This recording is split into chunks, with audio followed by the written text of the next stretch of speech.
Okay, I'd like to call this meeting of Tuesday, April 4th to order. Would you please stand for the Pledge of Allegiance? Ready, begin. I pledge allegiance to the flag of the United States of America and to the republic for which it stands, one nation, under God, indivisible, with liberty and justice for all.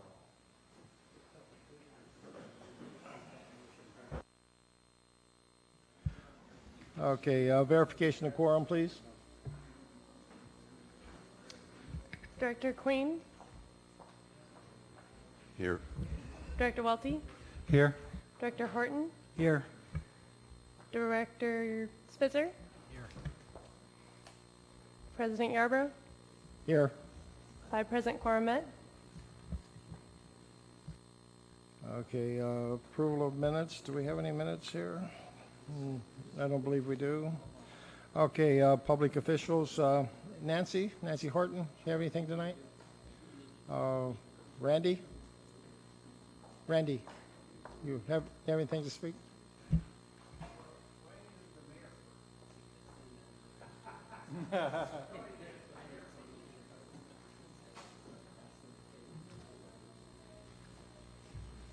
This is just a quick comment, but I wanted to know that I confirmed last night between the POA and the city that the pickleball courts permits have been approved. And also, there's been some question in the community relative to if they want to put covers for the shade in the dog park. That can be done on the existing permits, so it didn't need any additional permits. So that's, if this POA wants to do that, it's approved. Okay, thank you. Don?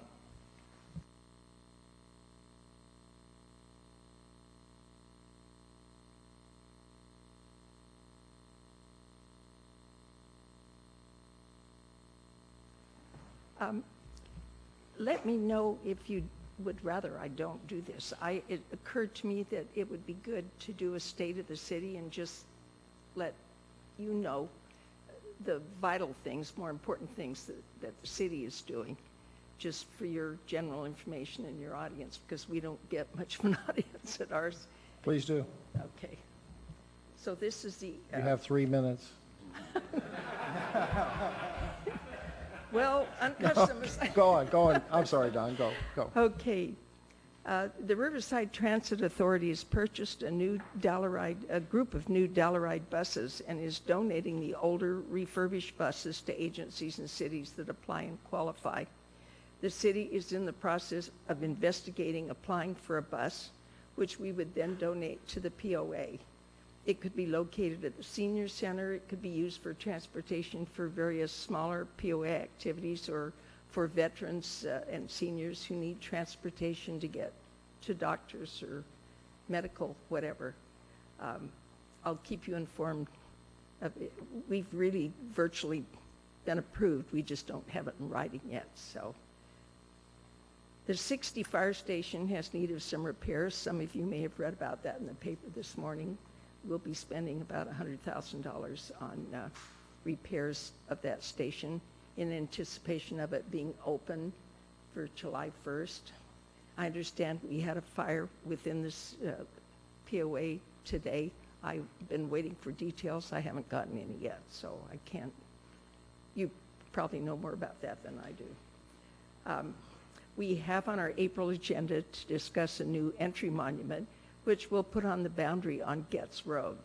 The cost will be covered by grant funds and estimated at about $5,000. So we'll have one at each end of Railroad and also one on Getz now. And all of those have been paid for by grants, by the way. The city's proposing to improve the safety for our pedestrians by installing new pole-mounted radar speed signs to let drivers know their speed and to slow down. Good luck. The projected cost of $15,000 will be covered by grant funds, so again, it's not coming out of anybody's pocket. We just felt that with the speed issues, what they are, that if people have more visible reminders, that it might slow a few people down. We've worked with POA operations to install 5 buoys at the far north end of the Slalom Ski Lake to help establish the city's northern boundary. And we hope that this will deter unauthorized outsiders who come in from the BLM land and use jet skis and so forth.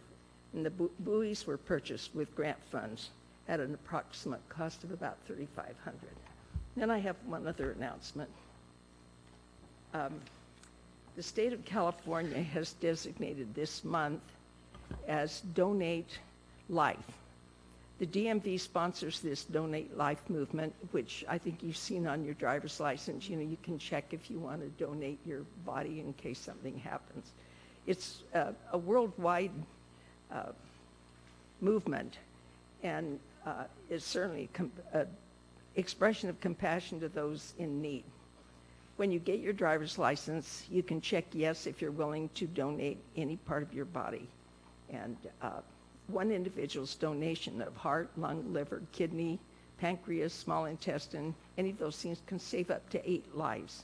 And tissue can save and heal up to 50 others just from one donation.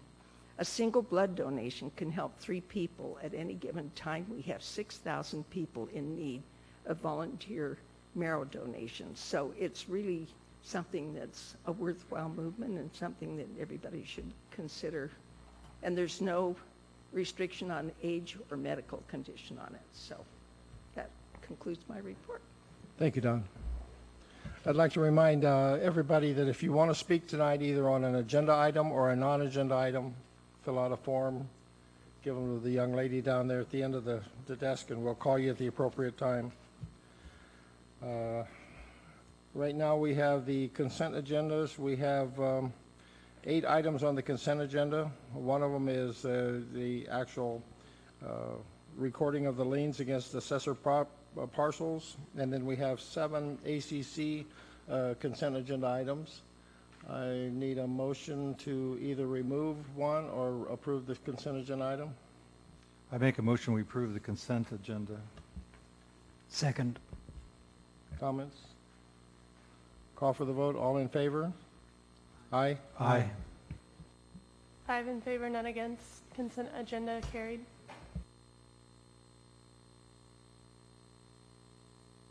Board action items. 6.1, reserve fund, correction in the reserve fund spending. Who is going to take care of that? Eric, are you taking care of that?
Sorry, sir. Okay, to clarify, last month the board approved the budget, and in the revised motion that was made last month during the budget approval, there was some number differential.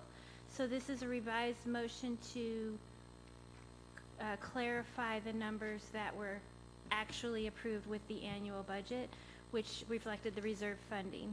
So attached is a list of fiscal year 17-18 projects for the board to approve. Let me go to this page for the membership. So sorry. Okay, for 17-18 projects for both the repair and replacement reserve. Sorry, I'm having technical difficulties. Okay, and Based on the project list, the budget contributions for the repair and replacement reserve is $1 million, and contribution for the road reserve is $900,000, and the annual budgeted contribution for capital improvement fund is $300,000. So we wanted to clarify this motion that was approved with the budget, sir. I don't think that's correct. I think this was the motion, what you just read was the motion that we had, and I think we ended up approving $750,000 in the reserve funding. I believe this is just a correction to change it from 750 to 763,500. Isn't that what we're trying to accomplish? Apologies, sir. We're having technical difficulty. Yes, so the repair replacement reserve, if you look on the cover sheet, is incorrect. I'm trying to get to that page. Yes, the contribution to the repair and replacement reserve is $763,500. The road reserve is $900, and the capital improvement is $300, for a total contribution of $1,963,500. Okay, yeah, I agree with that. It's just My changing the apologies. 750 to 763. Yes, We're it was- actually putting more in there than we said. That's what we're declaring. Yes, sir. So we'll correct that on the motion page. Okay.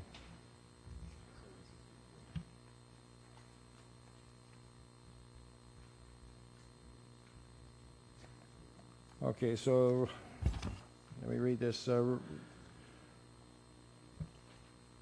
Recommend that the Board of Directors approve the funding level of $763,500 for the repair and replacement reserve, $900,000 for the road reserve, and $300,000 for the capital improvement fund. I second. Comments? Call for the vote. All in favor? Aye. Aye. 5 in favor, none against, motion carried.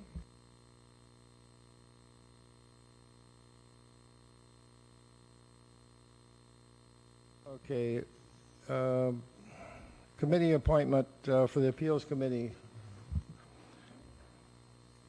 I make a motion that we You're up, table Webb. this. Bruce? I make a motion that we table this. Second.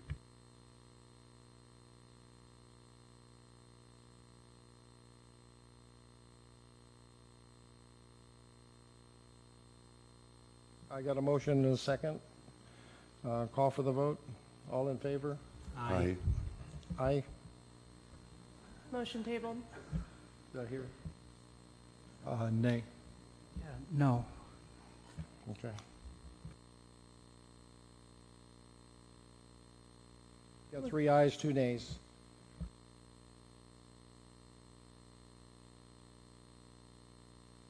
So the motion is tabled. Corey, Would be 6.3.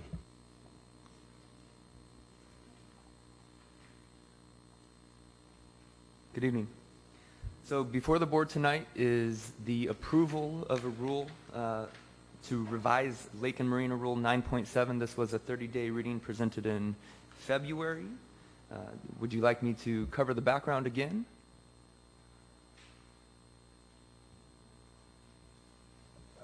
Personally, I don't think we need to cover it.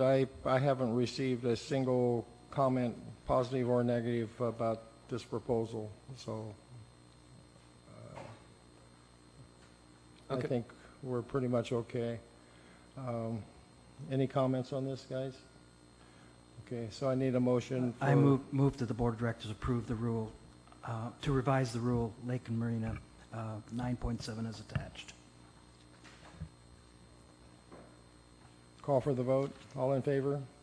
Aye. Aye. 5 in favor, motion carried. 6.4. Excuse me, Mr. President, did who first and who second the last motion? Ted made the motion. Who seconded it? Paul second. Thank you. Okay, the next item is the 30-day reading to revise Rule GR 2.3, no smoking.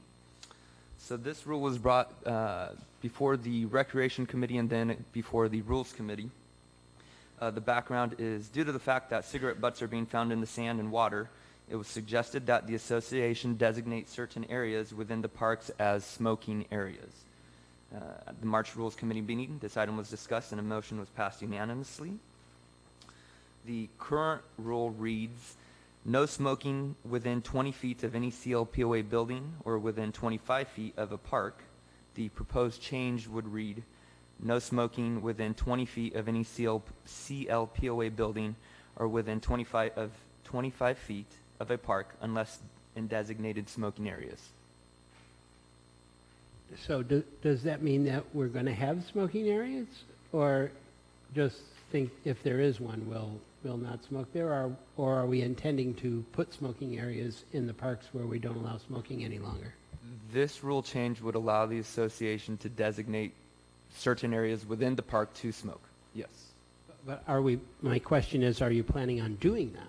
Or is it just we can do it if we need to, or you are planning on putting smoking areas in the parks? I believe it is the Recreation Committee's intent to have designated smoking areas within the parks, yes.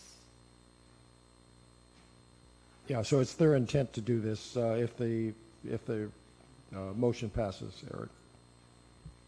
So is I'm this not a putting- smoker, but I think that if we're going to disallow it, we should at least make sure we put an area for them to smoke somewhere. Just a comment on a practical matter, the current rules, existing rules say there's no smoking in any parks, which generally includes the beaches. The reality is there's no signs really anywhere. Everybody smokes in all the parks. Everybody smokes in all the beaches. And the thought is, at least the rec committee, is that if we went out and started enforcing no smoking in all the parks, we would create a riot among the community.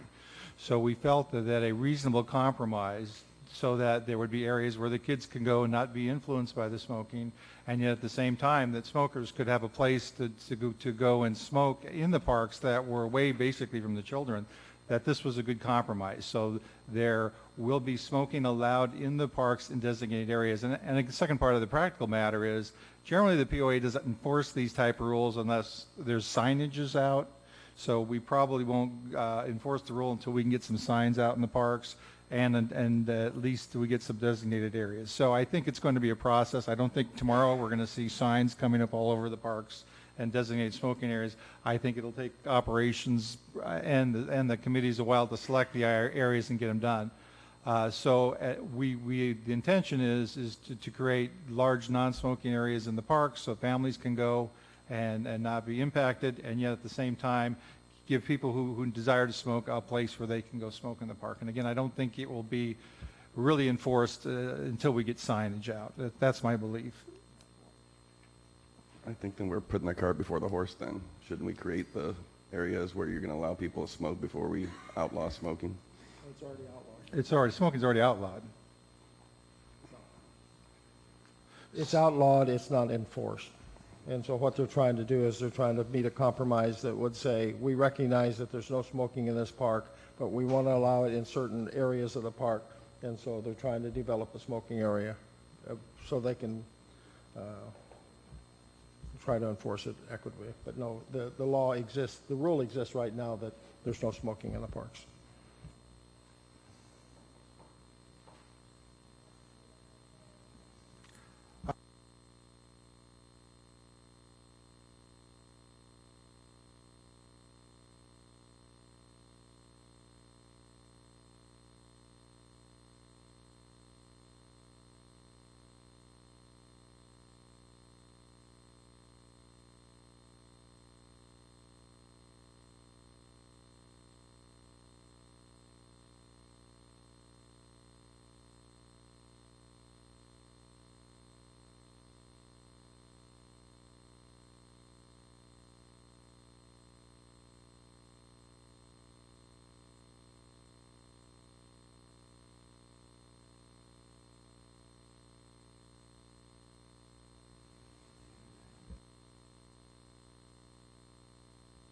Any comments? Okay, call for the vote. All in favor? Aye? Aye. Bruce, We need a second. it was Well, a subsidiary. I was just testing the vote. I need a... Okay, I'll second that, and then I'll call for the vote. All in favor? Aye. Aye. 5 in favor to carry the subsidiary motion.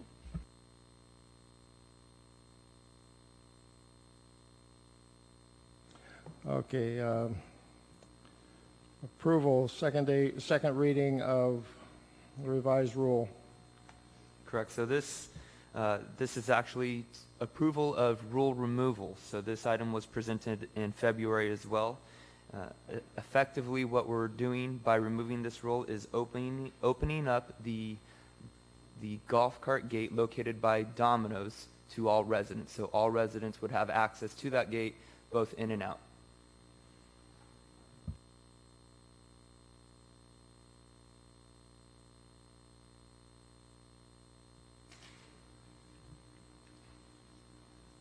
I'll make a motion that we open the gate by Domino's to all residents in and out. And basically, you're making a recommendation to approve this ruling? Just approving what he recommended. Okay, I'll second that. Did I say that wrong? Yeah, I'll second that. Comments? Call for the vote. All in favor? Aye? Aye. 5 in favor, none against, motion carried. Okay, funding request, repair and replacement. Is that Eric? Okay, I have a funding request for the Holiday Bay Room. We recently replaced the floor in this room, and there's other money in here for refurbishing this room, and the next item we want to do is repainting of the wood trim, the panel in between the wood trim and the surround around the stage and these doors, and we have 3 bids for that work. Lowest bid was $980. Staff recommends that the Board of Directors award the job to paint the Holiday Bay Room to Hoffman's Painting in the amount of $980 from repair and replacement line item number 910. Recommend the Board of Directors award the job to paint the Holiday Bay Room to Hoffman Painting in the amount of $980 from the repair and replacement line item 910. Second. Comments? Call for the vote. All in favor? Aye. 5 in favor, motion carried. Thank you. The next item is a funding request to ratify an emergency replacement of the heating and air conditioning unit number 6 on this building, the Lodge building. The York 8.5-ton unit number 6 that provides air to the back dining area of the Lighthouse Restaurant failed due to the blower cage and shaft bearings collapsing from 16 years of usage. Since this unit had already given us 2 years beyond its life expectancy, we couldn't justify the $900 repair costs. Therefore, the decision was made to replace the entire unit on an emergency basis. 3 proposals were obtained, and Amber Air Conditioning Incorporated was the lowest vendor, and we awarded the contract to them at $12,562. Staff recommends that the board ratify the emergency replacement of the York heating, ventilating, and air conditioning unit number 6 to come from reserve funds number 303 in the amount of $12,562. I move that the board ratify the emergency replacement of the York HVAC unit number 6 to come from reserve funds comp number 303 in the amount of $12,562. I'll second it. Comments? Call for the vote. All in favor? Aye. Aye. 5 in favor, none against, motion carried.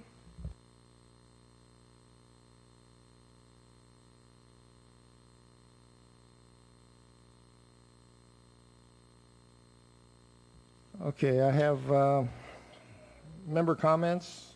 I have 3 requests to speak tonight. I'll start out with Mr. Fowler. Lee?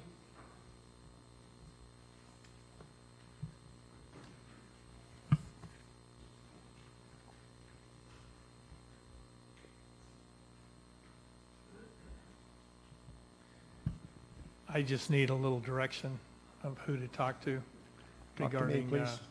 Just talk to the board. yeah, Give us your tracking lot, please. 3716 Lot 115. You want me to present this? I'd like know to what you talk wanna to do, Lee. somebody one-on-one who would I talk with? What's the issue? What's the issue? It's, has to do with my dock. And the guy next to me is putting, he told me he's gonna put it within his lot line, and it's way over on my side. And, yet he's got 6 feet on this side of his dock. He put it 4.5 feet on my side.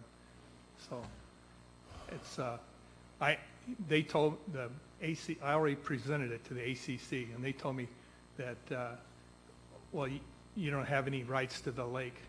But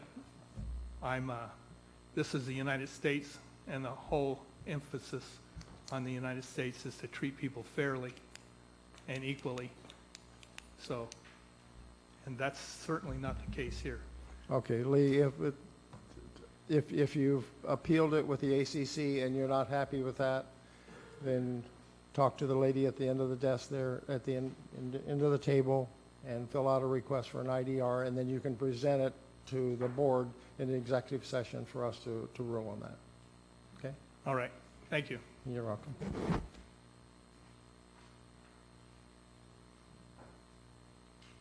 Mr. Commission.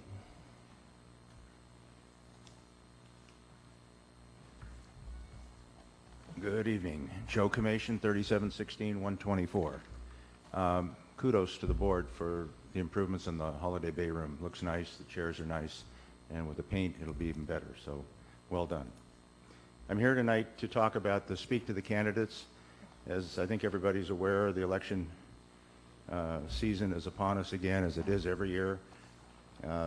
This year, the Speak to the Candidates group is putting on their 4th annual event, and we have 25 groups, Canyon Lake community groups, that are supporting this event. It's Monday night, April 10th, at 7 p.m. right here in the Holiday Bay Room. This is an open forum to all Canyon Lake homeowners to learn more about the candidates and issues that are near and dear to their heart. This year, we have 4 candidates seeking 3 positions open on the board. Ballots will be mailed early next week, so it's a good time to get informed before you cast your vote. Our format is to allow homeowners to speak directly to the candidates and hear their responses firsthand. For those who might be a bit shy, we do offer written questions, forms in the back that you can submit, and they'll be reviewed and presented to the candidates. We have 2 outstanding moderators returning this year, Joanna Spiller and Kevin Jeffries. Joanna is a respected longtime member of our community who's been very involved in many clubs. Kevin Jeffries has served in the State Assembly and is currently serving Canyon Lake as our county supervisor. Last year we had over 200 members here in the Holiday Bay Room that were present to ask questions and listen to the candidates. This year we hope to have that many or more. This is your opportunity to ask them questions on issues that are important to you. This event will not be televised, and which makes it even more important for homeowners to come and hear them firsthand, because unfortunately we couldn't arrange that to be done this year. The sponsors for the event, lengthy list, but I feel I owe them that recognition. The Bassmasters, the Car Club, Chair Volleyball, Corollaires, Clams, which is the Association of Men, the Claps, which is the Men's Golf Past Presidents, the Clips, which is the Women's Golf Past Presidents, Emergency Preparedness Committee, the Fine Arts Guild, the Homeowners Club, the Lions Club, the Lioness Club, the Men's Golf Club, Niners Club, Pickleball Club, Roadrunners, Ski Club, Street Carts, Tennis Club, Theater Group, Travel Club, Tuesday Work Group, Women's Club, Women's Golf Club, and the Yacht Club. So as you can see, it's a good mix of the community, the active community people, and we hope that we have everyone's attention and have them here on Monday night next week here at the Holiday Bay Room. Very good, Joe. Thank you. Joe, is there something we can do to help so that it can be televised? I know a lot of people like to watch those at home. They just can't make it in, or they record them. Is there something we can do to help? Last year, Nate, who does the camera work, was very generous and donated his time. When I called him this year with the date, he had a conflict, and he couldn't do it. And I don't know if the board can pull any strings or do anything. It'd certainly be welcome. It'd be wonderful if it could, because it reaches a lot more people. One of the difficulties that we've had is that if the POA provides the camera work for us, then they have to do it for the other events, which is in the senior center. By the way, the senior center is having one on Saturday, the 8th, 9th, 8th, and then Chambers having one in the city building. I don't know the date on that. The 19th. 19th. So is it that it has to be done for everybody that's holding you up, or That- that you that's- couldn't get that's it what I donated understand. to you? I'm sorry? It's not that it couldn't get donated to you Well, by Nate. Nate- It's that Nate- everybody couldn't do it, right? Nate donated his time to us, so there was no conflict before the POA. We didn't go through the POA to do it last year.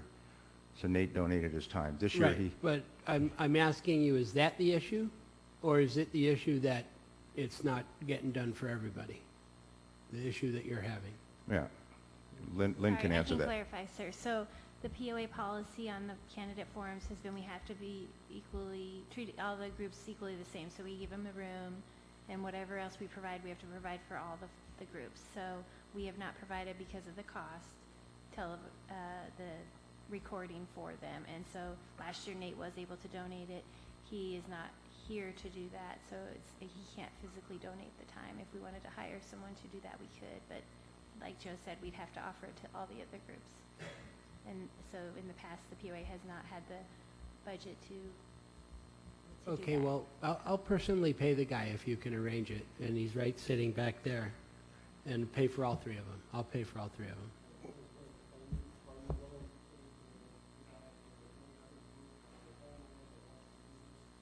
I just said I'll pay for all three of them. I'll pay him for all three of them. That's what I just said. If you talk to him, Well, And I know he works for Nate, so I don't know if he has the freedom to make that decision, but I'll certainly talk to him. I'm just telling you I'd help. If that's the issue, I'll solve it for you. That's very generous. Thank you. Appreciate it. Thank you, Joe. Jay Fitzpatrick.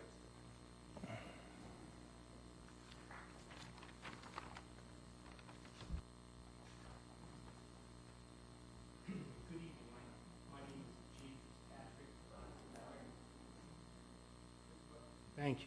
Is it a little better? Thank That's you. better. My name is Jay Fitzpatrick, 3720 lot number 089. First, I'd like to start by thanking the board for all your efforts. It's a thankless job being on a board of directors. You can't win no matter what you do. But with that said, what I wanted to do was ask just a couple questions of the board in terms of the cost for the lake lease. When we started this issue, if you will, one of the major premises was, I believe, was a constitutional issue of whether a government agency could charge more for the lease, if you will, in this case, than what it costs them. I've seen some results coming back, some preliminary comments about the outcome of this lake lease, but I've yet to see anything addressing that particular issue. And then secondly, the costs associated with this. I know, again, according to the Friday Flyer, that we hope to save millions of dollars over the next number of years in terms of what this new lake lease is going to do for us. But I do know it's cost us probably tens of millions of dollars already in lost value on homes. If we've got 4,800 homes with an average value of about $300,000, that's $1.4 billion in real estate value.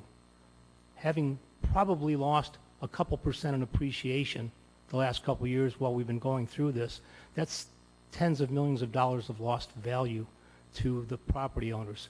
So what I would like to ask of the board at the appropriate time is a full accounting for the legal costs associated with bringing this suit with the Elsinore Valley Municipal Water District. Okay. Thank you. Thank you, Jay. One thing I'd like to say, this board and the previous board went into this lake lease litigation, and we worked long and hard, and then our attorneys worked long and hard. Truth of the matter is, you can look at this many different ways. you know, as Jay just mentioned, and I know Jay, he's a very smart man, saying that we lost millions of dollars in real estate value. I could also state to you, in my opinion, that if we didn't go through this lake lease litigation and we went and kept it the way it was, 20 years from now, you wouldn't be able to give your house away because the lake lease would be so high that people would not be interested in buying homes here. So there's completely different points of views on just exactly what was appropriate and inappropriate. As far as the tax case, recognize that we went into litigation with the lake lease, with the water district in a couple of different veins. One of them had to do with that tax case. That tax case was just one of the issues that we were putting on their table to get them to talk to us, okay? That tax case is one of the issues that we agreed to drop as part of the signing of the Fifth Amendment. So we ended up with an agreement between the two of us. Howard is going to talk a little bit later about just exactly where we are and where we're not. But as far as Jay is the actual cost of the litigation, we will figure out as best we can what it's cost us up until this point, and we'll put that on the website in the area around when we talk about the lake lease. Okay. Okay. The next one, Mr. Middle. George, did you want to talk about this, or did you just want me to answer these questions? Okay. Okay. Go ahead.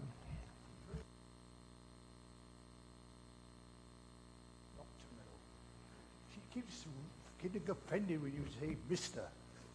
Not that it offends me. What I want to talk about today is that my wife called me up when she read an article of Canyon Lake Uncensored.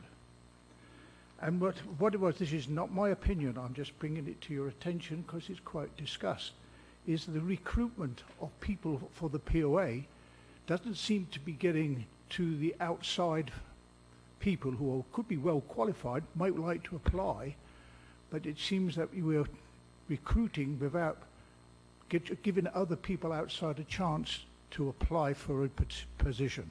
That is not a criticism of the people you've taken on. It is a discussion on the process that enables outside people to apply for a position that is going. And I think that is wrong if you don't do that, so that you give the chances of well qualified, a lot of young people getting qualified, and they need a job. And these are opportunities they don't get to apply for because they're not being advertised outside. At least that's what Canyon Lake Uncensored said in that article. And I couldn't find the name of the person who put the article out. There's a lot of debate about people, as you know. And so it would be interesting for you if you could satisfy these people that a good process is being used in the recruitment of people for the POA. Thank you. Thank you. Okay, I'll speak to that briefly. If you haven't seen the articles that George is speaking of, there's a lot of posts that went on through Facebook that were absolutely, in my opinion, disgusting.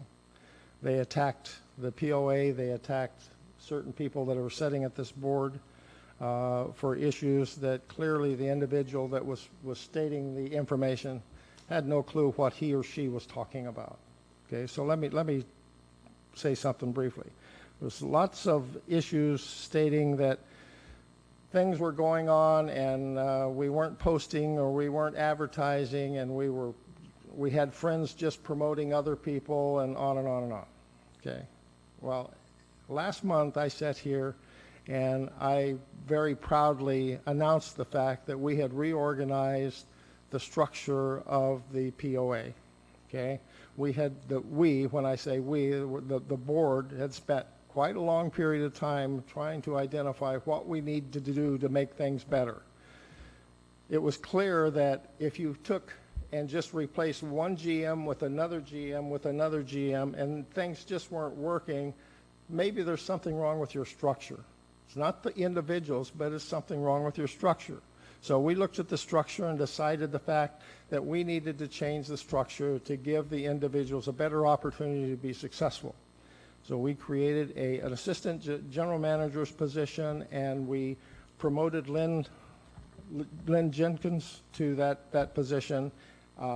Without question, the people at this board clearly identified her as the most skilled and the most appropriate person for that job. Then we go into a process of internal promotions after that. We have a position, George, to where we take some jobs we announce inside, and there's an advantage to promoting internally, just like there's an advantage to promoting externally, because if you promote internally, you give the people the opportunity to advance in their position. So some jobs we advertise internally, and some we advertise outside. Some of them that we advertised outside, we actually found that the right person that we needed for the job was somebody that was inside that put in for the job. So let me make it real clear about all of the statements of how we're wasting all your money and all this kind of stuff. Bottom line, we reorganized the structure of the POA last month. We created a structure that we believe will be successful going forward, and we put people in jobs, both from promoted internally and brought people from outside. And the bottom line is, we did all that, and we did it for $46,000 less than what we was doing it before. So what did we do wrong, folks? Okay. Just a comment. We hired 3 people from the outside on the three most prominent positions in the POA. We hired a general manager from the outside. I hired an operations director from the outside, and our CEO, CFO. We hired her from the outside. So we had just gone through this period where we brought in a lot of outside talent. And if you ever run a company, if you bring everybody in from the outside all at once, who are you going to have to bring the history forward? Who are you going to have to bring all the experience of the organization forward? Well, you have to have that balance between the people from the outside and the inside. And after hiring our 3 basic highest ranked people from the outside, we needed a balance by bringing some strength from the inside. And so to say we don't go outside, well, look at the 3 highest positions we've hired. And they've all been outsiders, and they were all announced. So I don't know what business would ever go out and fire everybody inside and hire all outsiders and expect to run successfully. It's very difficult. So I think we did a balance of inside and outside hiring. So, and as Bruce said, at the end of the day, we saved the members money. We didn't cost them more money. And we believe this will be a much more efficient way to deliver services to the community. I'd like to also comment. I think I'm very proud of the fact that we put together 2 years ago a successionary planning process for our staff. At that point, we asked management to identify key people who they thought might be next promoted up the line and whether they were capable of that promotion, and then asked them to start sending them to school or assuring that they were getting the education for that position that they desired. These people, the ones who were promoted internally, were those who were identified in this approach. I think it was done pretty well.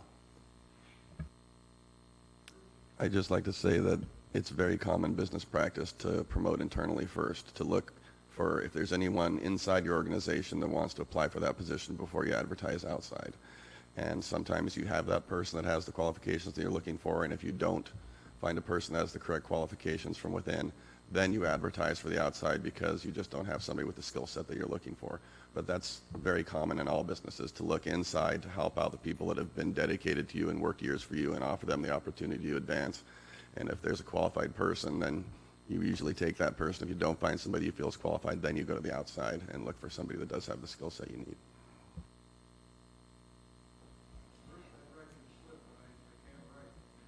Huh? That's a lame excuse.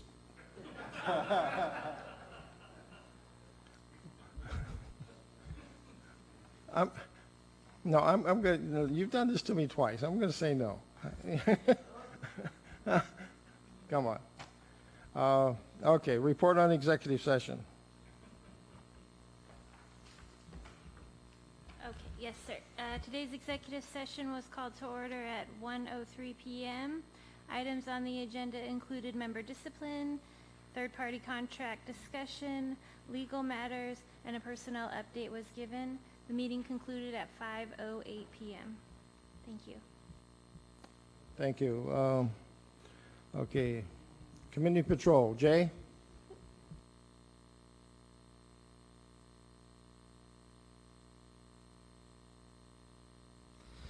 Good evening.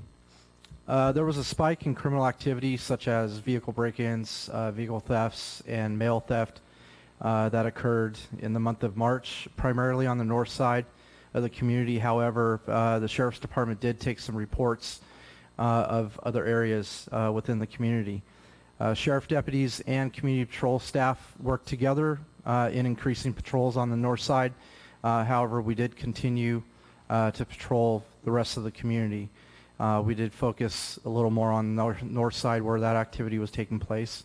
But once again, we did patrol throughout the community. Just a reminder for members, make sure you're securing your vehicles. Windows are up, doors are locked.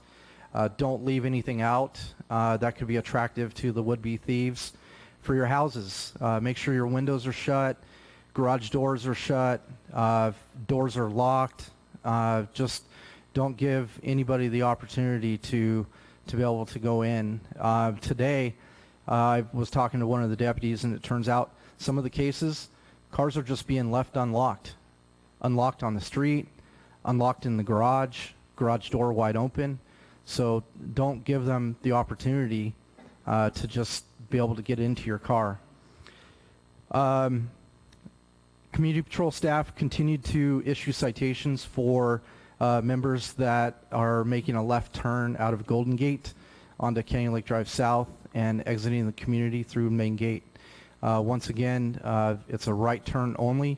So unfortunately, you're going to have to go down to Burning Tree and make a U-turn, a safe U-turn there. So please don't make a left turn onto Canyon Lake Drive South from Golden Gate. We not only position a patrol vehicle there, but we have video footage that we can pull from the gates, and that's how we've been able to get about 90 to 95% of the offenders. Just a reminder, the association is committed to having officers continue to provide the membership with well-trained, friendly, and helpful community patrol staff. Please let us know how we are doing by sending your compliments or concerns to security@canyonlakepoa.com. That's security@canyonlakepoa.com. Please note this is a non-emergency, no-reply email that is reviewed by POA management. If you need to get a hold of Corey Gorham, Senior Member Services Manager, you can contact him at extension 311. If you need to get a hold of myself, you can contact me at extension 411. It's that time of the year again with boat safety inspections. Marine Patrol's ramping up, getting ready for that. You can call Marine Patrol at 244-6841, extension 415. That's 244-6841, extension 415, to schedule an appointment for a boat safety inspection. The Marine Patrol staff can also explain the process to you while you're on the phone. The current park hours are 8 a.m. to 8 p.m., and that will be through the end of this month. And beginning May 1st, we will be in the summer months, and those hours will be 8 a.m. to 10 p.m. Any questions? Thank you. Thank you. Corporate Counsel. First, let me explain a little bit about the tax court case. When this lake lease negotiations began, your board did a very good thing, in my opinion, and they hired one of the top water law attorneys in the state of California, Scott Slater. Scott Slater assisted our firm, and he heads a firm with 30-plus top water lawyers in the state, and they're nationally known. These water lawyers helped us put together this tax court case.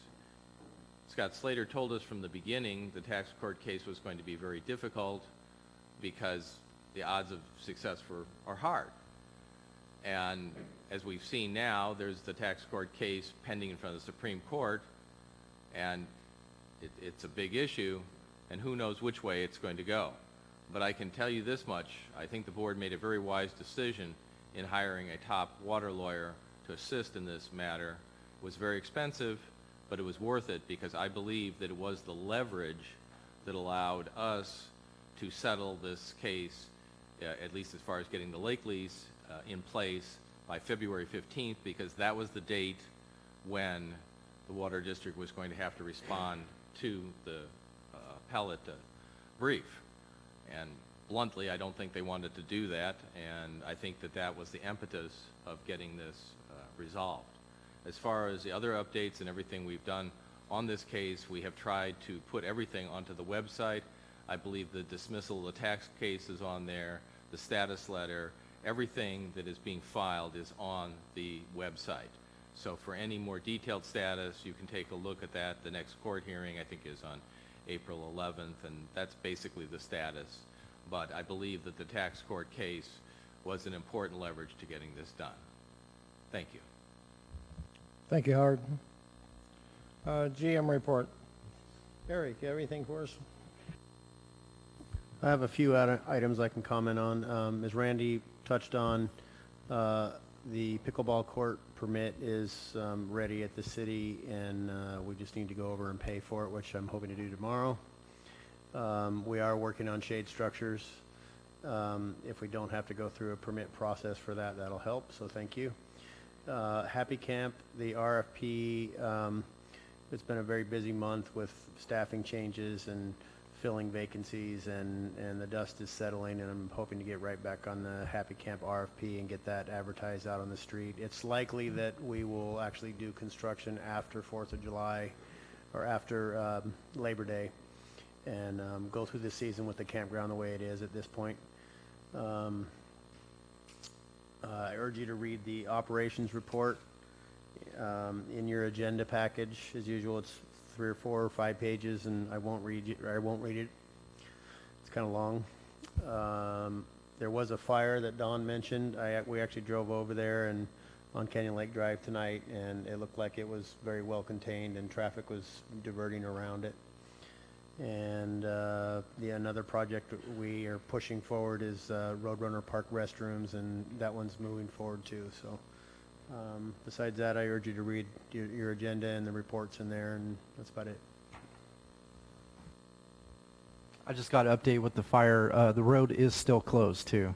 So fire and law enforcement are still conducting an investigation. Thank you, Jay. Thank you, Eric. Okay, board comments. Eric, have anything? I do. So I just got a text message from the Clarks telling me that the sound quality on the television is very good. And we worked hard on it, and actually the person we need to thank is Daryl Ballou, because he knew what he was doing and was able to get it fixed for us. And so I'm happy to say that everybody at home can hear us right now very well. That was Daryl Ballou, and he was working with Eric and a couple other people. But Eric spent a lot of time. I think Harmony spent some time down here ordering parts too. So Eric's not taking credit for his work. It was Eric and Daryl Ballou. Thank you, Eric. Yeah, thank you both, too. Just a couple items. The new chairs are here in the Holiday Bay Room. You're all sitting in them. Aren't they much more comfortable than the old chairs? Picked a good model. Also, I just wanted to mention, it's been mentioned already, but the election is coming up very, very quickly, about a month and 2 weeks. As you know, we often have problems trying to meet quorum, so I would encourage everybody to fill out your ballot and mail it in on time.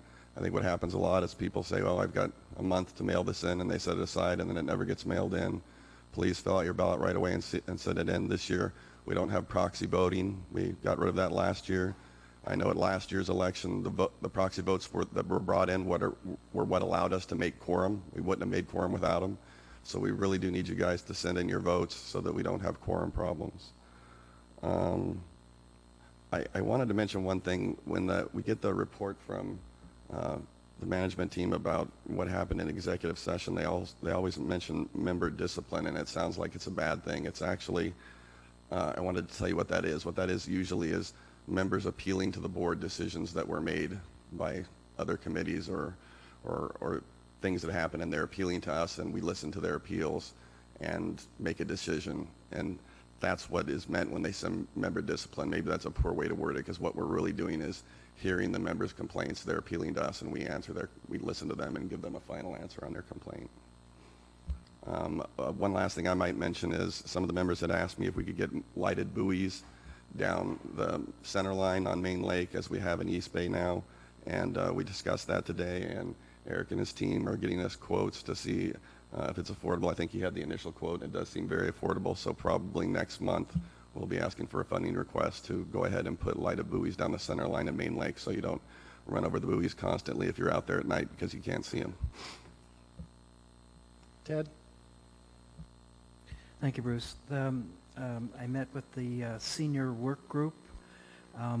They are encouraging the community to join them for their potluck suppers. Apparently that's a fairly well-attended event, and they'd love to see more join us. They are considering putting in a karaoke system, and whatever that entails. I know that would not be anything that I would want to participate in, but nor would you want to listen. However, it's kind of exciting for them. Their candidate meeting is on 4/8 at the Senior Center at 10 a.m. this Saturday. They're encouraging us to come out and participate in that. And the POA is helping them to improve their sound system. The Estates Committee, again, it's an interesting group. They feel somewhat ostracized by the rest of the community, and they're very anxious to see us continue with our gate improvements and ultimately get to their gates so they feel more part of the community. They've got some issues with tree improvements. I know Eric is addressing, or the POA is addressing those issues, and that's about all I have. Dale?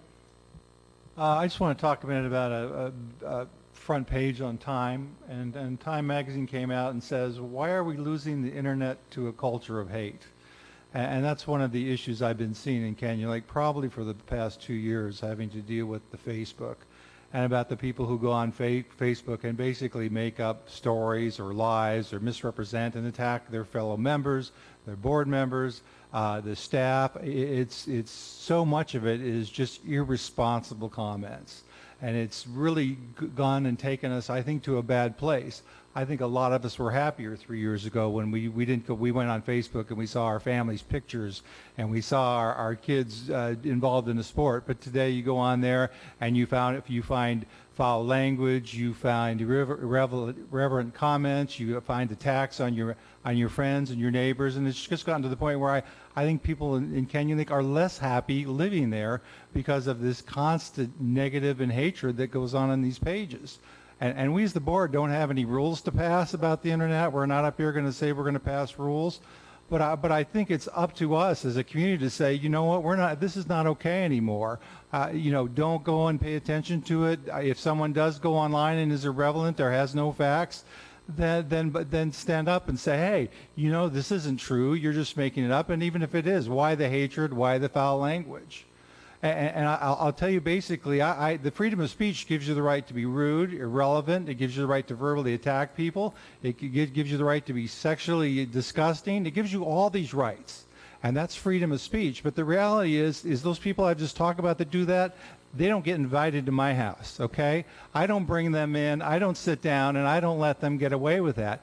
And we as a community seem to have gone to this point where all this is okay. But the reality, we as a community, is that really who we want to be? We want to be the people that support this type of behavior, and I think at some point we as the community have to just say no. I've had attacks on my family. I've had people go on, put on sexually explicit comments about me and other groups in the community, that you wouldn't have your dog talked about that way. And yet we as a community seem to get all excited and thrilled about these comments. And it's really the point where who are we? I mean, are we really these group of people that enjoy this type of hatred and this type of slander? And at some point we just have to say, no, it's not appropriate and it's not something we should really have in our community. Thank you. Thank you, Dale.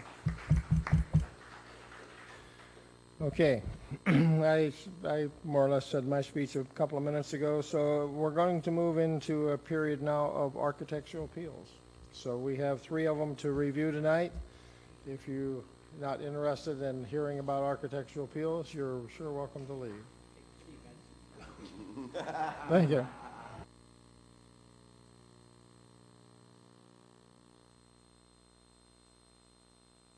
Yeah, we're going to take about a 5-minute break before we get started, so if you need to talk to us, come on up.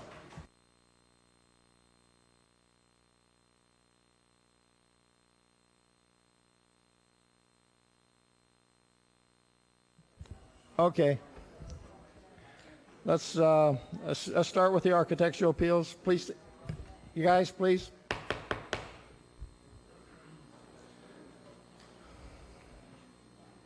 Okay, Cheryl, which one you want to do first? Okay, so the first one up is going to be Mr. Greg Roncanen, and he is appealing the...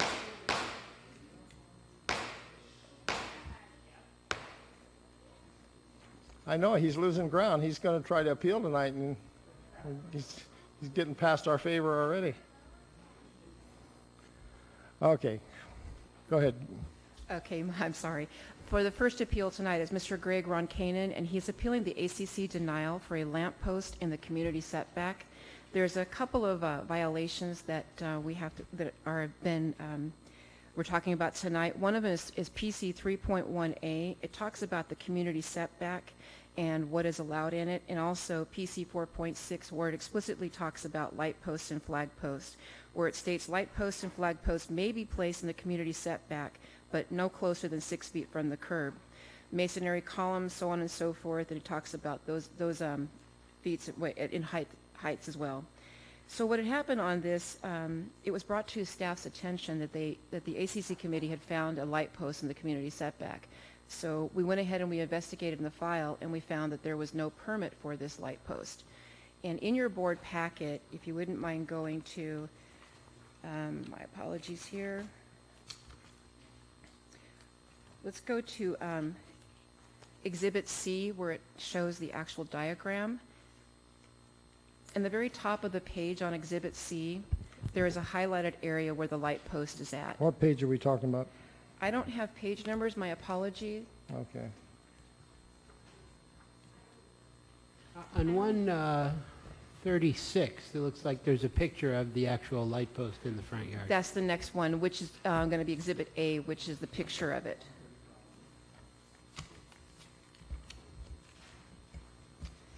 Sorry, Cheryl, you don't have page numbers and we don't have exhibit numbers on ours, so we're a little confused. My apologies. Okay. All right. Page So I guess we're going to have 135. to fix that for next time. Okay, so if we can go ahead and go to the picture, that basically explains where the light post is. And if you can see, it's probably within 2 to 3 feet from the curb. And the majority of the time why this rule is in place is so that when somebody parks there, that when they open their door, it does not hit something, whatever there. That's the reason why they have that placement.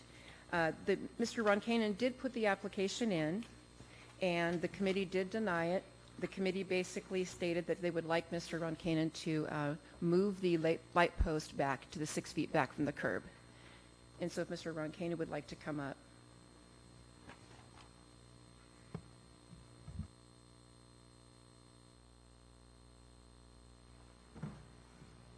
I have 3 exhibits I'd like to present to, who would I give that to you?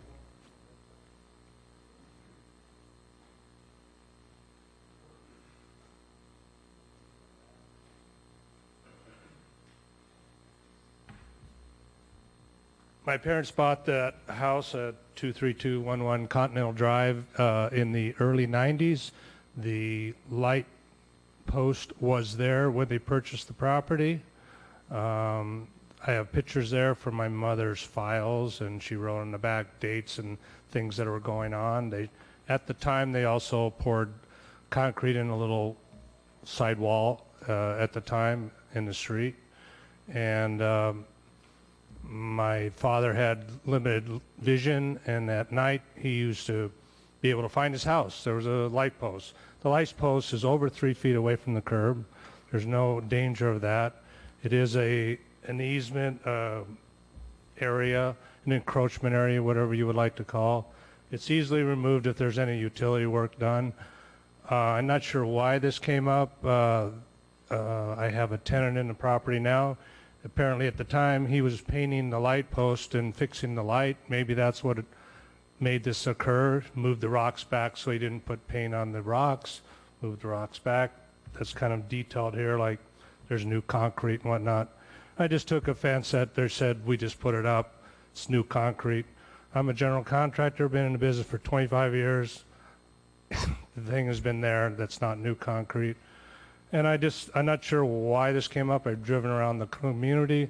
There's at least 12, 14 light posts that are within closer than 6 feet. And I'm not sure why I was picked out or what happened on this situation, but I'm just requesting either it be dropped or a variance for the life of the improvement, waiver of fees. I see, looks like you charge $340 or something for variances, which I can't see that to be applicable. And I have my realtor here, Sue Collins, that can testify that 4 years ago she visited the property and the light post was there at the time also when she was there. But I have pictures and I have neighbors that'll verify that also. Cheryl? Yes. So you want me to answer to his question? Yeah, answer. It was actually brought to our attention by the committee, and most likely because he was painting it, which is another thing you have. In 1990? Yeah? Late 80s, yes. Yeah, wow, 30-something years, 36 years, 37 years. Yeah, it's been yeah, there. it's been there forever. I mean, so I'm just appealing this to the board, like, why do I have to go to the expense or try to move something when it's been there and my parents relied on it, and the neighbors rely on it. They say, we find our house with this light, the only light around, as you know, it's a dark area, and so I just requesting that we let it be. So it does seem a little odd that 37 years later we would ask him to move it. Was there a permit required 37 years ago? Do we know that or not? The CCNRs basically state that anything that you do to the property, you must have a permit for. Yes, So that it was supposed to have a permit 37 years ago? that is correct. Yeah. Doesn't it seem odd, though, that we would 37 years later address it? Seems like there must be some sort of statute or something, right? Like I 100 don't- years later, can you still ask them? It's the simple thing is being able to move it back. His simple request of having a variance is also the board's choosing as well. And the recorded variances don't cost $300, they only cost $50, and that's for the actual recordation. Okay, well then I would request a variance for the life of the improvement. Mr. Ron Kenyon, would it be an expensive issue to move it to 3 or 4 Well, feet? there's a concrete foundation, there's conduit that's running out there, so it would require, at least $500 or more to move it back. As a contractor, it would cost you that much to Yes, move it yeah, back? yeah, it would do that. Like I said, it's not in a problem with a door opening. It's plenty far back. It's not curbside or anything like that, as you can see from. Well, it's kind of hard to see from that picture. I apologize. I sit in this position, as do my fellow board members, respecting the work that the ACC committee does. It's a thankless, dirty, miserable, tough job to go out and inspect the community and ask that they comply with the rules and regulations. And if the rules and regulations are not correct, that's not their fault. They're only asking us to comply with them. I It's understand our that. fault for setting these rules. And so I find it very hard, I find it very difficult to sit here and go against what they've discovered and what they're asking to be done. And I would hope as a community that most of us feel that way. So that's why I asked you, as a contractor, is it really that difficult to move? I noticed you mentioned that you could easily move it if it were needed and stuff like that. So that's where I'm coming from. Well, I drove from LA. I don't live here, just for this meeting tonight, okay?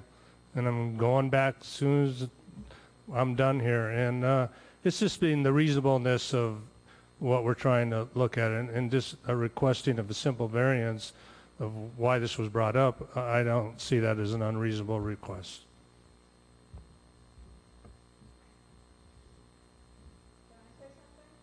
Ted, with your comment there, I'm Sue Collins, realtor, and I saw this property. I used to go to his mother's when she lived there, and it's been there forever, as long as I'm aware of it, 4 or 5 years. But Ted, if we were to do that, then as a community, then you should go out and find every single light post that is closer than that 6 foot and go after every one of them. And is that what we want to do? Because that's what would be fair in this case, is then go find every lamp post, because they're literally all over the community. And I guarantee that most of them are all within that 6 foot setback. Now, how did those other ones appear and everything else? We don't know that story. We can't look back and see what happened 37 years ago and how that got put there. There may have been a permit. I've heard stories that things got thrown out of files that weren't needed anymore because they assumed they were taken care of, and they moved on with cleaned out files, and it was extra stuff in the files. So,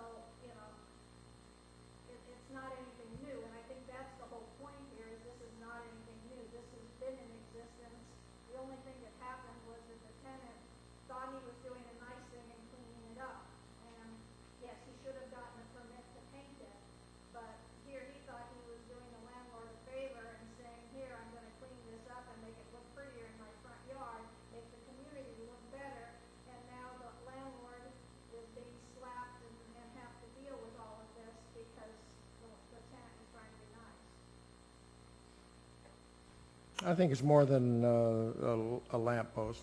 What we have, correct me if I'm wrong, Cheryl, we're not supposed to put anything in that 6 foot setback, trees or anything, because that's an easement that goes across there. In the same token, if we look at this piece of property, as I did this morning, I was out there, and we have trees that are sitting in the same area. So, pardon me? Yeah, trees are not in this They're not district. 6 feet away from the curb. Right. Okay. They're in the same area, and nobody's saying anything about that. It's a tough, all I'm trying to say is it's a tough issue, because if we do drive around this community, we find trees in the setback, we find stairs, we find just everything, okay? So I think some of this paperwork kind of indicated that this was new, and I dispute that. I went out there and looked at it myself.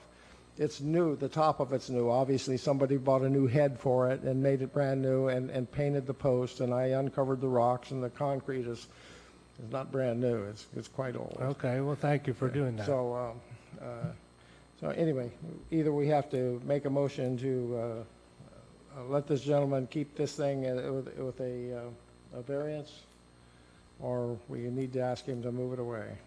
So. My final comment would be, I mean, I obviously went and looked at it also. I mean, that's appropriate that we do so. We're expected to. And Sue, I understand what you're saying, and perhaps we should go around the community and clean up. There's certainly an awful lot that could use cleanup. Now, I'm not proposing that, and I don't think you are either. But I want to support our team. Mr. President, if I may, so I can actually get some clarity here for the public. Most of our violations are generated from 3 different things. We either do it by visually seeing something when an inspector goes out to inspect. They don't walk the properties, they are in their cars. So then the other one would be, member complaints that call in. Then the other one is when we do escrow inspections. So yes, you're going to find that there are quite a few things out there that are not in compliance. And little by little, we do get them. It's not something that we are out to get someone. We're just trying to get compliance. And most of the times they are simple requests. But unfortunately, we have what's called that recorded variance, and I think people would like to do that recorded variance instead of making the rules right. But I just wanted to make sure I give you a little bit of clarity on how we do that. We're not out to get anybody, we're just out for compliance. Yeah, I looked at your earlier consent calendar, and there's several things here that you approved: 6-foot-high walls, HVAC on side yards, on and on. Why that, and why a simple light post in front of the yard?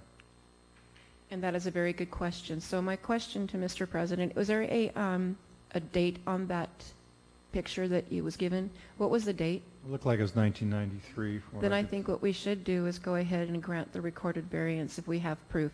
And if you had brought that in to the committee or sent it to us, we probably would have reconsidered and wouldn't have been here. I just want to comment on the life of the post. You know, we can obviously we can repair this post for 1,000 years, but I think at some point we have to say, you know, when you put in a new post or you put in a new head, that we should anticipate that being the end of the life. I'm saying if we were to grant you this life of the post, we would assume that Yeah, no, it's that just- the next time it needs a head, that would be the end of the life of the post. That's reasonable, yes, Yeah. of course. Otherwise, we can keep, you know, welding things on and adding, and it just gets too I understand that, craziness. you know, Okay. that- yes. I'm not Okay. trying to make it a monument. It's just, you know, Okay. it's just, you know, it's Okay. just a simple light that my parents loved, and they used it when they Okay. came home and all that. And I'm okay with you changing the light bulb. We can include Oh, that. okay, thank you. Okay, so,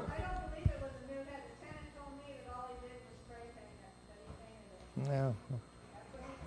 Okay, it doesn't matter, it doesn't matter. It looked like the top of it was brand new, replaced, new head and painted, but it doesn't matter, it doesn't matter. Okay, so then I think the recommendation is to ask you to go back to ACC, fill out the form for the recorded variance, and then it'll show up on the consent agenda. Is that a correct statement? That is correct, or the board could just do it right now. Why wouldn't we just do it Okay. right now? Okay. Then I make a motion that we approve the recorded variance for this light post for the life of the improvement. I need a second. I'll second Okay, call for the vote. All in favor? Aye. it. Aye. 5 in favor, none against, motion carried. Okay, thank you You're good very to go, much. young man. You still need to go back and talk, somebody needs to talk to Cheryl to fill out the appropriate paperwork, though, please. Okay, could you send that to me then? We'll get a hold of you and let you know how the process works. Okay, thank you very much. Okay. We have Mr. Clark. Yes. For our second appeals is Mr. Stephen Clark, who's appealing the ACC denial for his dock canopy, which is gabled plastic roof. There's a couple of items I'd like to point out, and the first thing is that this came about because there was a violation notice that was sent to Mr. Clark that his canopy required repair. Mr. Clark went ahead and started the repairs before he actually put the application in. He did, initially put the application in, and after it was reviewed by the committee. Now, we're going to once again have this problem not knowing what page number, but there are a couple of pictures in here that will kind of help. There Page is a picture. 155. Yeah, there is a picture. I have it as Exhibit B. It's where the canopy needed to have repair on it. And then further down the line, you can see where Mr. Clark had actually taken off all of the top of the canopy. And then as of, it looks like it was November 10th is when he submitted the application to the committee. The committee reviewed the application, and they actually reviewed this application twice. The first one were under the conditions that they were rejected because the member was advised at a meeting that the cover was approved in 2004 for a green metal hip roof. Now, I put in your board packet, and I believe it's going to be on your third page. It kind of gives you diagrams of the different kinds of roofs so that you'll understand what we're talking about between hip and gabled. The rest of them are just something that was on the internet, and I couldn't erase them, so my apologies there. But the very first two, the first one is called a gabled roof, and the secondary one is called a hip roof. Under the PC rulings for the actual dock canopy, the PC ruling basically states that, it's PC 9.3b, dock covers with a hip roof on a U-shaped dock may be allowed. The frame must be sized to carry the load. The cover in the frame shall be of quality material, and a sample of specifications must accompany the application for the committee approval, so on and so forth. A sample was not supplied to the committee, and the committee did request that. And the other thing that was noted on there, that originally, I believe it was back in 2004 when the Clarks originally put in their first application for it, it was supposed to be a metal green roof, the metal being substantial material. The reason why the committee, or actually why it's better for a hipped roof, is that when you're in windy seasons, it doesn't, the wind doesn't come up as much as it does with a gable and take that canopy off. The other thing is, aesthetic-wise, the canopy being covered with plastic, appearance-wise, it's not aesthetically pleasing. So the committee basically would like for Mr. Clark to come back, and they would like him to replace the actual canopy roof on it, not the canopy itself, but just the roof, and have it metal roofing instead of having it to be the plastic roofing that's currently there. They were willing to compromise and let the the gabled roofs stay, even though our rules indicate that it should be the hip roof. So then your complaint is, well, you're complaining about the structure design, but you're willing to accept the design, but you don't like the covering material. That is correct. The Is covering of the material is plastic. It looks like corrugated fiberglass or Well, we're not something. even too sure, Mr. President, because we never received an actual sample of that material.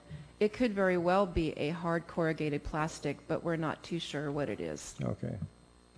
This gentleman here.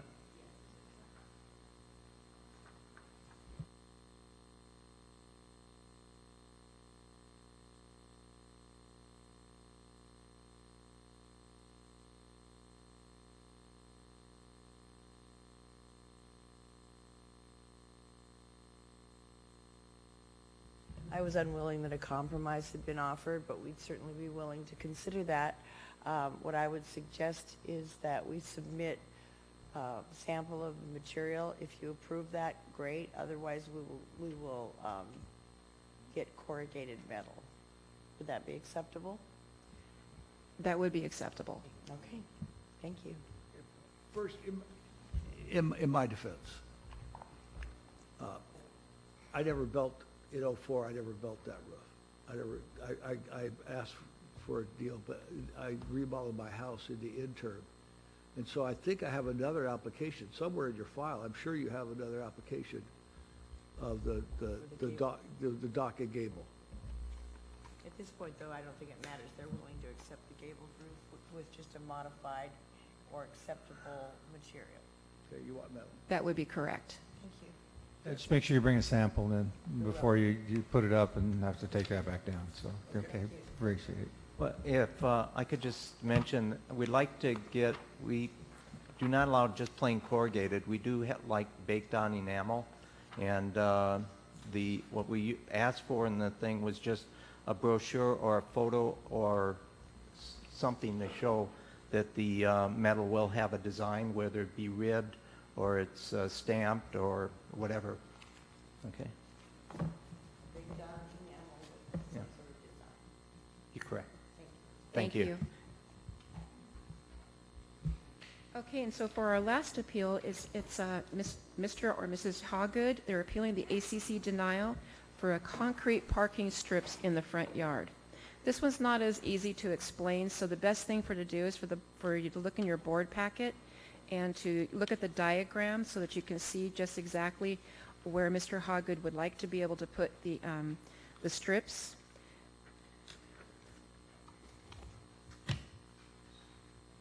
I have it as Exhibit C. It looks like this. Yes, exactly. Okay. So to explain what's going on here, The committee reviewed the application for Mr. Hoggood last year, it looks like in July of last year. And they went through two of them. The first time, the ACC did not approve the curb cut because the location of the home on the cul-de-sac and already limited parking. Then Mr. Hoggood decided to come back and appeal to the committee, and once again, they denied it, basically stating that the committee does not generally approve parking that will transverse the front of the house. The committee cannot allow a curb cut in this area due to limited parking in the cul-de-sac. So what the recommendation for Mr. Hoggood was that I guess he already had a portion of his driveway extended, but there would be only a little bit left to extend. If you were looking at the house from the street, I believe that it was extended on the left side, but not yet on the right side. So the committee was talking to him during the meeting as if that would be something acceptable. There's two things that the committee's concerned with. I don't believe that this would be transversing. I think that it's going to be straight through, and it's going to be on the right-hand side of the property where the grass is right now, which may create a little bit of a problem of being able to have that one-third landscape. The other thing is that it's on a cul-de-sac, and it's very limited parking now. And I have an overview that's in the board packet that shows you the cul-de-sac. And so that's the two reasons why the committee felt that this would not be something that they would want to approve. It's because of the parking on the cul-de-sac and because of where the actual strips were located. I'm going to go ahead and turn this over to Mr. Hoggood. Thank you very much. 3868361. May I have whatever it is that they have to look at? All of them? Whatever ones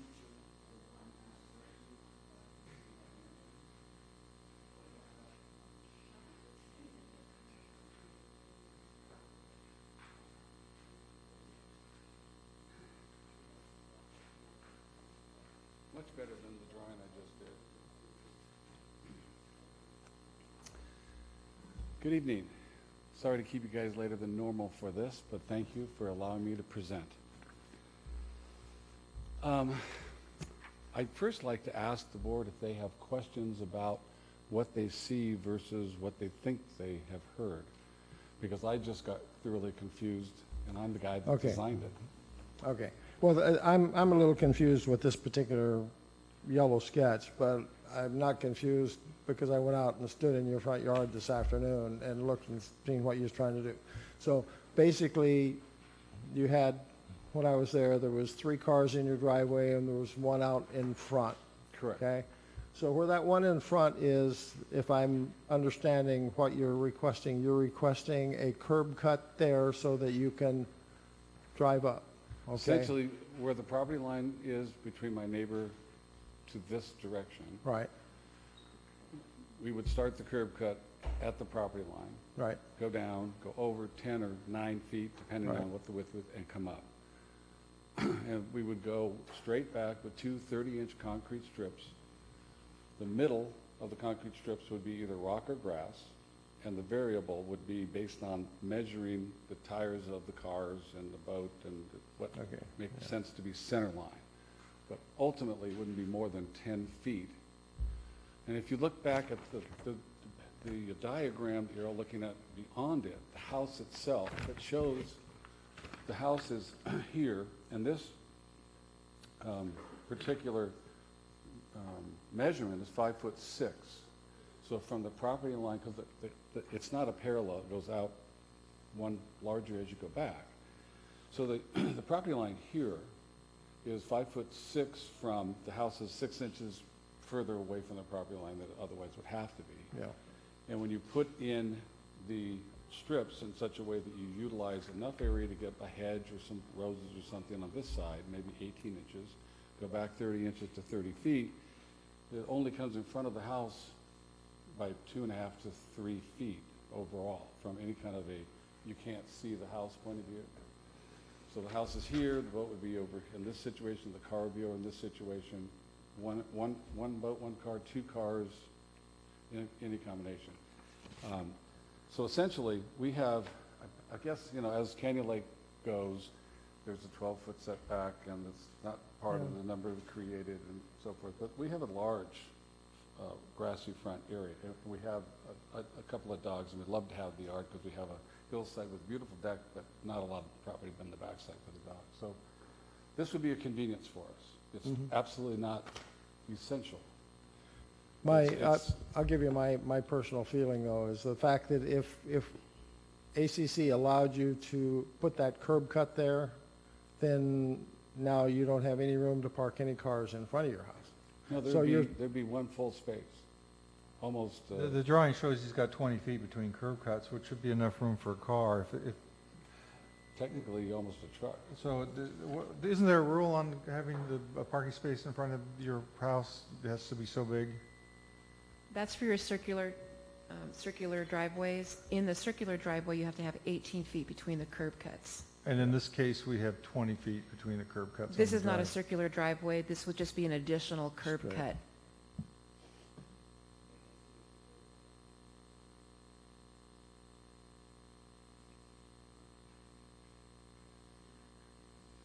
This is very similar to some that have come up in the past year where individuals want to put parking in front of the house.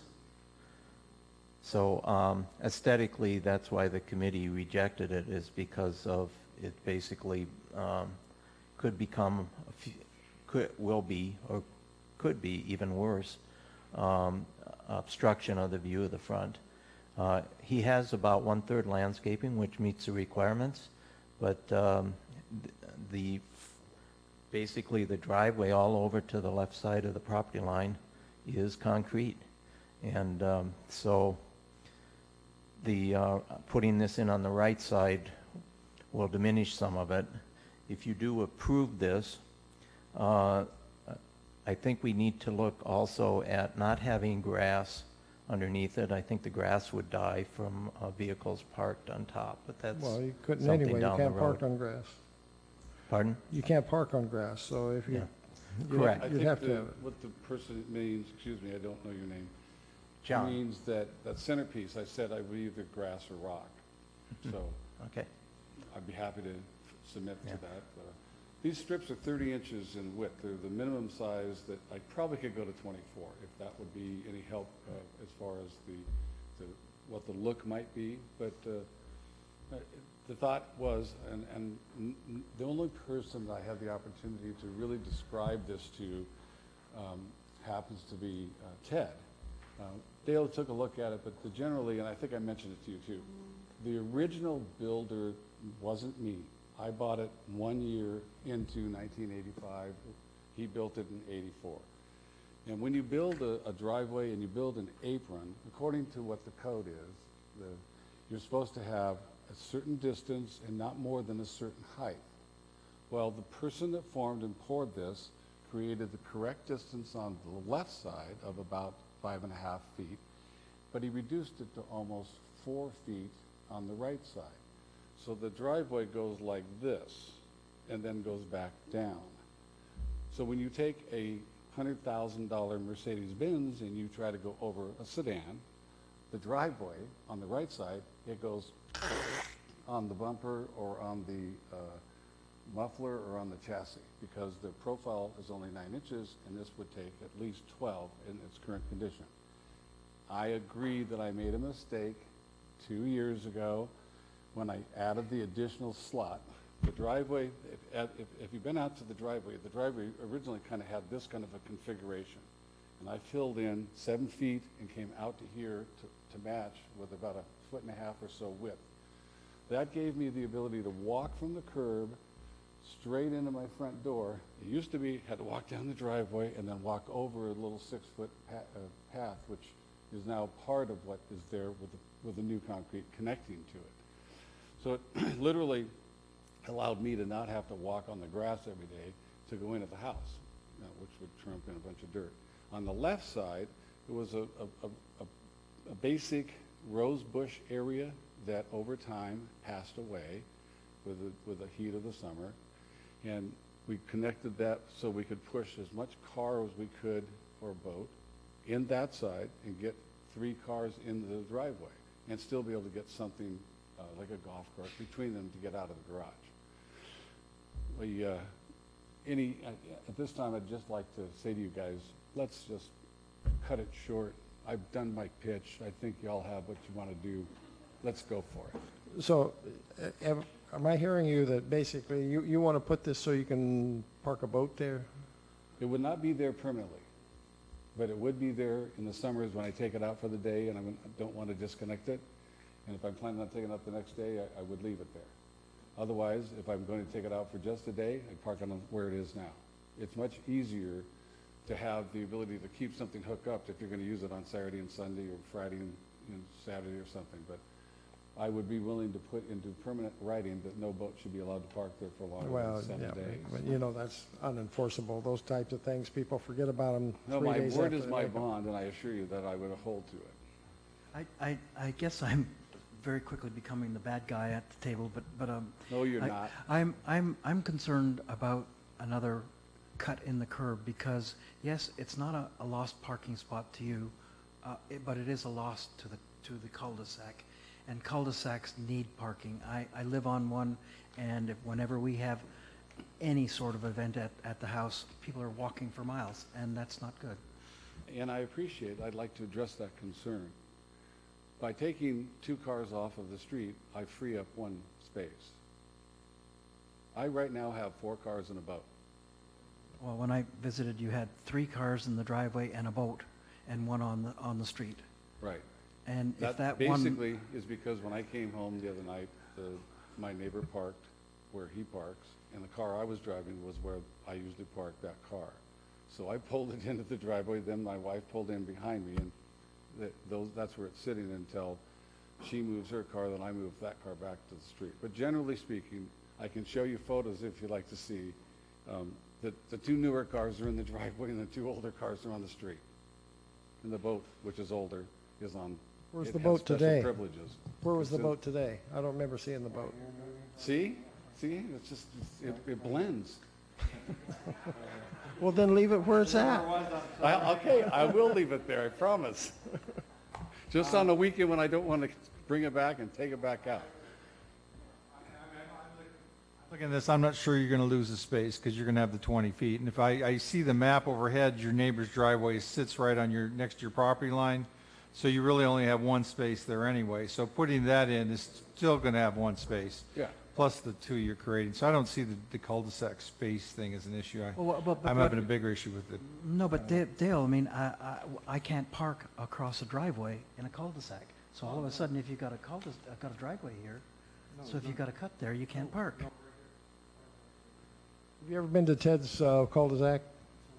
You know where Ted lives? You ever been in the cul-de-sac where he lives? I don't know where Ted lives. Okay, well, let me tell you why he's sensitive of it.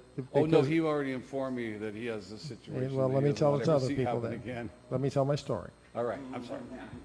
So ACC, some period of time in years past, it wasn't these people over here, approved one of the homes in his cul-de-sac to do a curb cut, and they must have lost 30 feet of parking. So he's very sensitive of, but yeah, that's why I'm trying to tell him, you know, the situation we have there. I go over to his house and I'm amazed at how did this ever get passed? His house. At his house, over in his cul-de-sac. So, anyway, I'll tell you, if you want to get to the chase, from an aesthetic standpoint, I don't care for this. I think it would make the neighbors unhappy to see your car or your 2 cars or your car and a boat parked up on your grass in front of your house. And from an aesthetic standpoint, I'm not in favor of this. I haven't made that as a motion. I'm just stating my opinion. So if somebody wants to. Thank you for your opinion, I appreciate it. My comment would be, I think you could correct, we talked earlier about correcting the hump by paving that. And then if you added on 10 feet on the side of your existing driveway, you would get your spaces. You wouldn't have to do a curb cut. You could kind of, you park in and pull in. So adding space on the side of your driveway would give you the 2 spaces. And correcting the curb cut with the pavers or the apron, that would get you a better driveway. I don't, by the time you pay for the curb cut and everything else, I think you'd be pretty close. Does that make sense? I think I can envision what you're speaking So, about. but- so I mean, but that- aesthetically, I mean, I think for the same bucks, you're going to fix your apron by putting, say, a 5-foot ribbon on the driveway, and then you take the hump out of it. And then if you add, because you're going to get truck out there in concrete anyway for these strips, you could add 10 more feet on the side of your driveway, just got a couple more feet on the side of your driveway, or even do a 5-foot paver thing and add on, and you'd get your spaces, and that you would accomplish that. I'm not making a motion either. I'm just giving that advice. My big nightmare fear, here's my big fear, and that's that as people have come to us, keep asking for more and more concrete in their front yard so that they can park more cars, I'm afraid we're gonna look like you're gonna drive down the street and see basically a line of parking lots. So that's my fear. I don't necessarily, I think you're still gonna have your parking spot the way you have it planned. Again, I'm not making a motion, I'm just putting an option out there. Everybody's saying I'm not making a motion. Is that because you guys would like to approve it, but you're not sure how? No, I was just stating my opinion, but I'm willing to make a motion to deny this request. That's a motion. I will second that. Okay. I have a motion and a second. Comments? Okay, call for the vote. All in favor? Aye? Aye. Did I? Oh, okay, all in, those opposed? No. No. My own feeling is if you go back to ACC, table this, let the ACC go back and see if you can work out an alternative. That would be my suggestion. Then I Wait, would that's like to not table what this. we should have done that then. Well, let me make I can't do this too Excuse late. me, Well, wait. Mr. President, can we take a roll call, because we're not sure if Yeah, we had 3 I'm not- nays or 2 nays, or, We thank need a you. roll call. Before we do that, can I make a subsidiary motion? No, we've got this vote. We need to find out what the vote was. So I think we're tight. To table it. Trying to accomplish what you just said, to table it and send it back to ACC. Okay, but wait. I made a motion, we got a second, and we voted on it. We're not clear on what that vote was. So all we want to do is find out what that vote was. So, Ted, do you vote yea or nay? I voted for the motion. You voted for the motion, which was to decline this request. Yes. You voted I want to say nay. nay, and I voted positive. I voted nay. Okay. Vote nay. Okay, so the motion failed. Huh? The motion So failed. it's 2. 3 against, motion fails. All right, motion failed. But we did not vote to approve your situation either. So I make a subsidiary motion that we. Now we're back to discussion. You can go back to discussion, and then you make a new motion. We'll go back to discussion. My feeling is I would hope Phil could go work this out with the ACC. I think we tabled this issue, give them a chance to go back and have a dialogue with them, and we'd always prefer that the member have a chance to go back to ACC and try to work something out that works, that serves your purposes. That works for me. Dale, you could make that motion, and then get a second. I make a motion we table this for a future date. I second. Call for the vote. All in favor? Aye? Aye. 5 in favor, to table, carried. So you need to go back, talk to ACC. Thank you. Okay, kids. Appreciate your Okay. later appearance. Thank you. Okay.